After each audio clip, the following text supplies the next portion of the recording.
The pictures tell the story. Massive wildfires continue to rage in Southern California. This is a look at some of the destruction from the flames. Tens of thousands of people have been evacuated from their homes.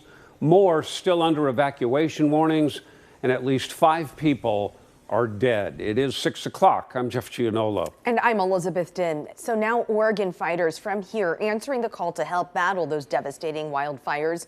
Crews from Clackamas, Marion, Multnomah, and Washington counties among 12 strike teams now heading south. And tonight we found out there are actually 3 strike teams from state fire crews headed down to California. Joelle Jones spoke with crews ahead of that journey. She joined us now with the latest on those efforts. Joelle? Yeah, that's right, Jeff. And with news of those additional strike teams, that means more than 300 Oregon firefighters are joining this massive effort to protect families. But with more than 1,000 homes already destroyed, we heard strike team leaders stressing the importance of safety, describing some of these fires as biblical in nature. This will likely be the most intense wildland deployment that you get in your career. Looks like it's pretty horrific down there right now. With gear packed, local fire crews embark on a 2-day trek through the snowy Siskiyou Pass, straight for the devastating wildfires in Southern California. There, several blazes, including the Palisades and Eaton fires, continue to rip through the region, destroying homes.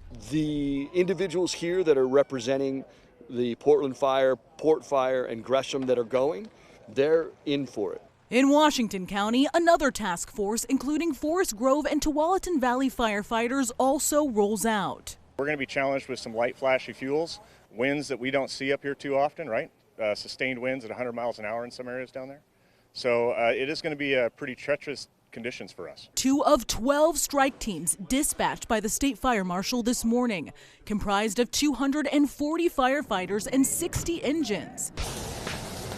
Crews say one challenge of fighting fires in populated areas is letting some homes burn to save others. It's a difficult situation for the men and women that respond to have to actually move away from a structure that's on fire, but you have to accept there's nothing we can do about that. Let's put all our resources towards something that we can possibly save. During last year's historic wildfire season, California sent aid to Oregon. State Fire Marshal Mariana Rees-Temple stating in part, "We both understand that fire does not recognize map lines, and we are ready to help each other whenever there is a need." A sentiment echoed by strike team leaders who say crews are honored to take on the threat to help their southern neighbors. We've leaned into California to come to Oregon many times to come help us on our fires.